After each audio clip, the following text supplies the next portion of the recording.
Ladies and gentlemen, one of the comments below was asking me to break down and compare some of the different crashes between possibly now, the 2022 crash, the 2020 crash. We had a little situation in 2018.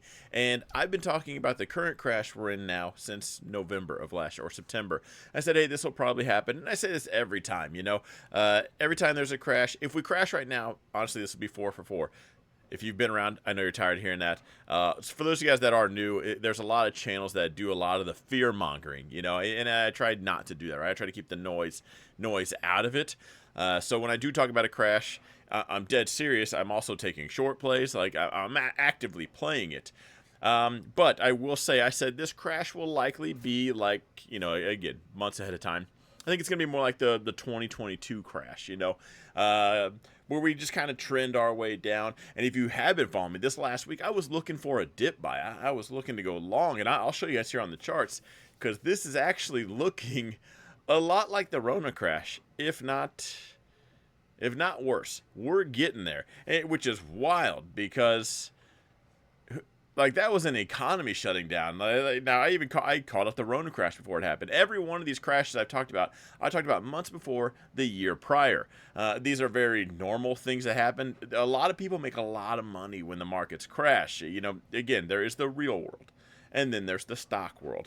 Now they often have to tie an excuse with it, or your little brains would pop. Honestly, you'd be like, well, why is the stock market going down?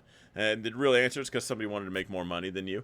But no, they have to, feed it with something. You can call it tinfoil hat or not. I'm just coincidentally right a lot, Anyway, if you understand these markets are here just to move money around, then things start to make a little bit more sense. Imagine the game of Hungry Hungry Hippos, right? You put the little balls out there. Everyone's just doing their best. And then liquidity dries up, so you send it out there again. You stimulate the economy, you pump a little bit more out there, and then you just start trying it again. But what you do is you still take your own money. The little balls you collected, you throw them right back out there in the market. So it's constantly moving, a never-ending game of Hungry Hungry Hippos, and you hope you took that one extra little BB from the other person.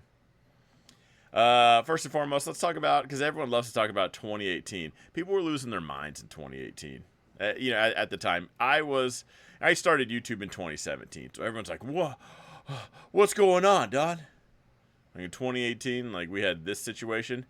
Here's the peak 2 weeks at our lowest. It was a correction. Now, okay, so a pullback up to 9%, a correction 10 to 19%, and a crash 20% or higher. But you often see this, and I talk about this a lot. It's a volleyball spike. They send it up, and then they bring it down. Now they do that to create that liquidity, because how else are you gonna sell your position if you think, let's say you're Goldman Sachs, you're JP Morgan, you have a million contracts to sell of the S&P, right? And crap, you think a market crash is coming, you got to get out of this thing. You pump it full of good news. Stock markets is the best thing since sliced bread, if not better. It's sliced bread with what's that chocolate peanut butter everybody always talks about? You know what I'm talking about. Let me know in the comments. What's the chocolate peanut butter? Anyway, that's what it's like, right? And what they're doing is they're selling into that. They're selling into that strength. It can only go for so much, because then they're selling gets more aggressive. And you notice the buying isn't there, which is why you see a move like this. We're just kind of humdrumming along. Her whole herd's moving that way. And when you're playing volleyball, you have to set it to spike it. So here's the set right here. And then they spike it right down. And so you see a lot of crashes happen that way. I guess here's the end of 20. I should have measured this. not just this. Here's where a little bit more people were losing their mind. All right, so we go from the peak down to here. There's 20%, right on the dot. So we check that box right off the resume. Here is a crash. 2018. And now it's going to sound familiar, right? It's almost like this is planned. 2018, 2020, 2022. Well, we threw a wrench in those gears because it's 2025, but it happens, right? All right, so there's your 2018. There's your crash. First we had a correction. This was a bumpy year at the beginning, and then crash, worked our way up. Now here is where, if you've been following me if you were following me back then I talked about this. I actually called the Rona crash the day of. Do I say the day of? It was Thursday was the peak, and I said tomorrow if we sell off, It's here. And I specifically said it's bad news bears. That next day was a Friday, and that's when we sold off and just melted down. Um, and it's because we were just kind of going along and we sent it up. And then there was this really odd move where it looks like a bank really just said, I don't care, market sell. And what was funny is on that day, nobody had a reason why. Nobody knew. And this is kind of why I knew at the time something was up. Because if you notice news, and I say this for a reason, it gets crammed down your throats.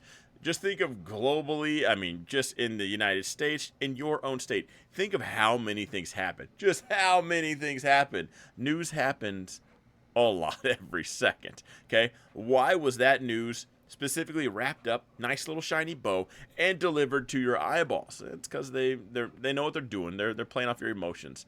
And that's why often you run to this trap of the more you know, the better you'll do in the stock market, because no, you're just feeding what they want you to see.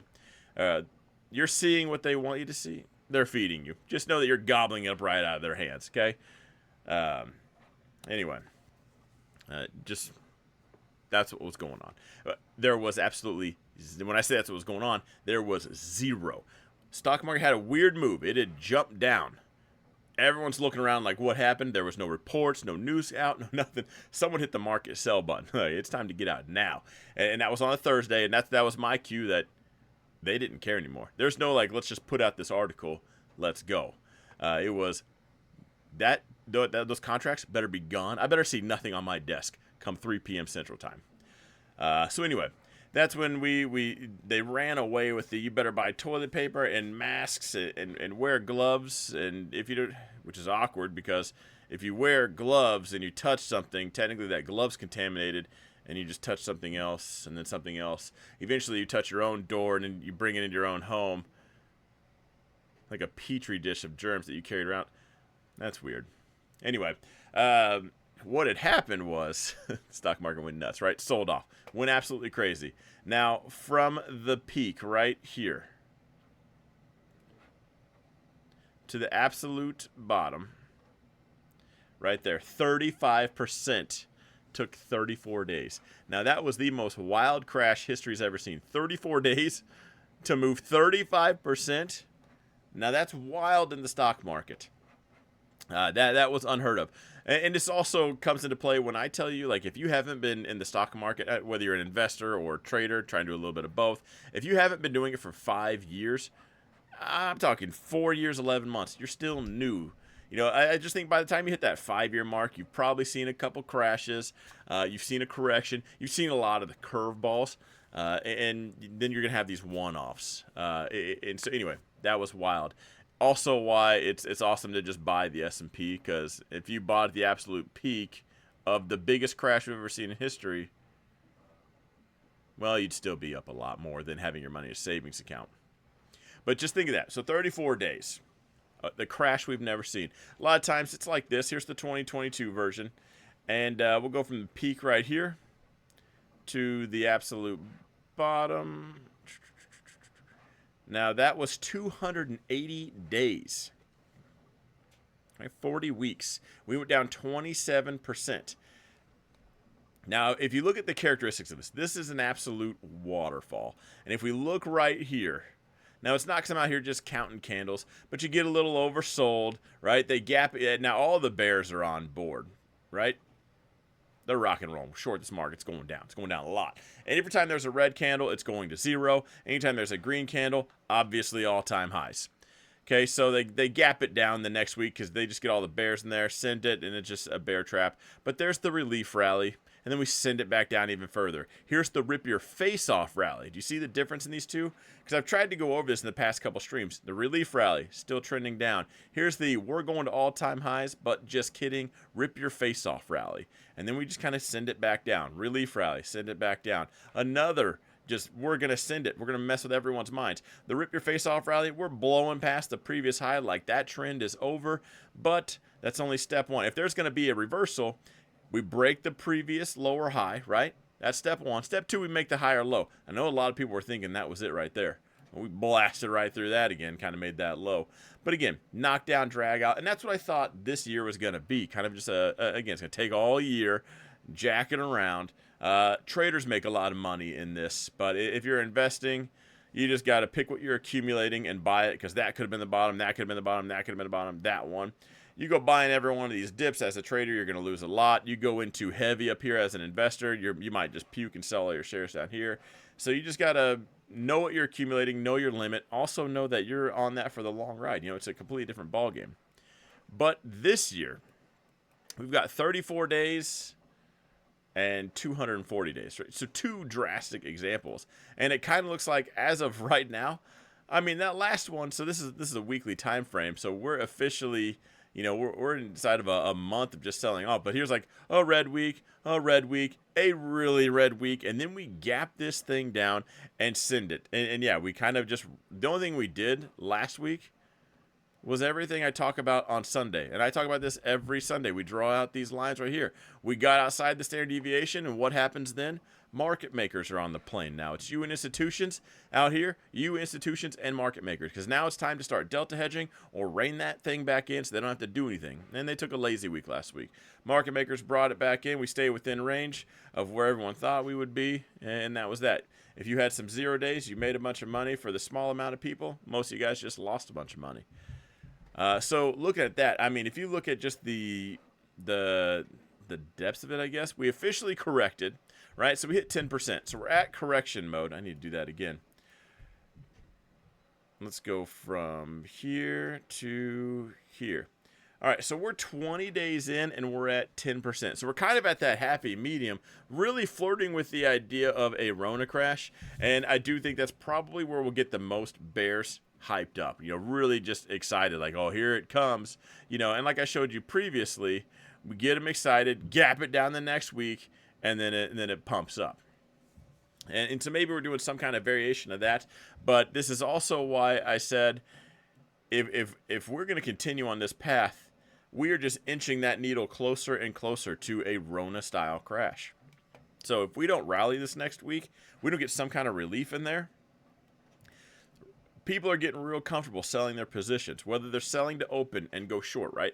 Sell to open, buy to close. That's shorting a position. You make money on the way down. And then there's just selling everything because you bought back here and you're just going to lock it in while you're ahead, kind of thing.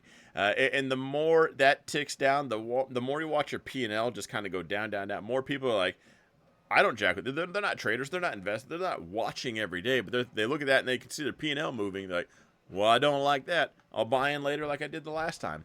And then they sell it, and that just creates this waterfall. And nothing brings on selling quite like a red candle. There's some bearish news. You know, there's the Hindenburg will put out a report. That's nothing compared to what a giant red candle will bring.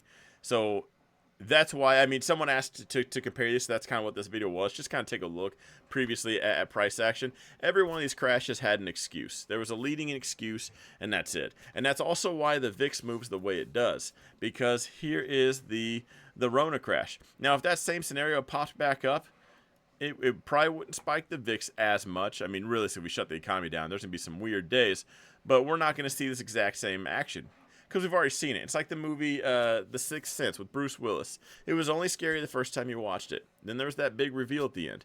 Okay, and the VIX is just the fear index.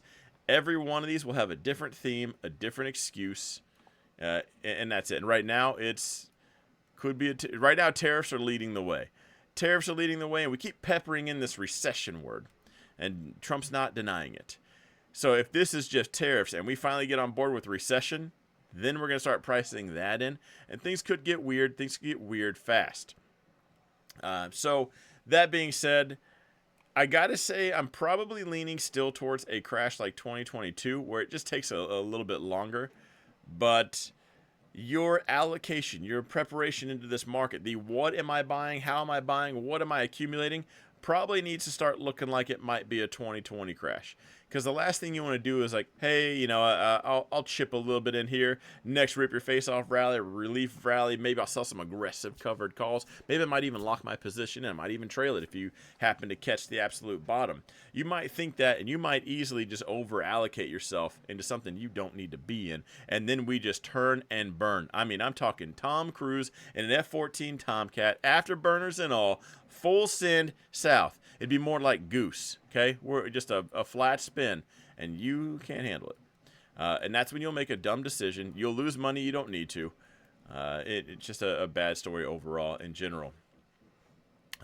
Anyway, just keep that in the back of your mind. I'm going to wrap it up here. I am doing a video every day, and so the comments just kind of help with ideas. There's nothing too basic, guys. The easiest questions are the ones from people that are brand new, because it takes 3 brain cells. I've been doing this for over a decade, so keep it coming. Again, the more engagement, the more videos. I absolutely love it all. Make sure you're subscribed. We're going to be live tomorrow, Saturday? Tomorrow, Sunday. Yeah, we'll be live tomorrow, 1 hour after Futures Open, if you're watching this as the time it comes out. Anyway, I'll see you guys tomorrow. Have a good one.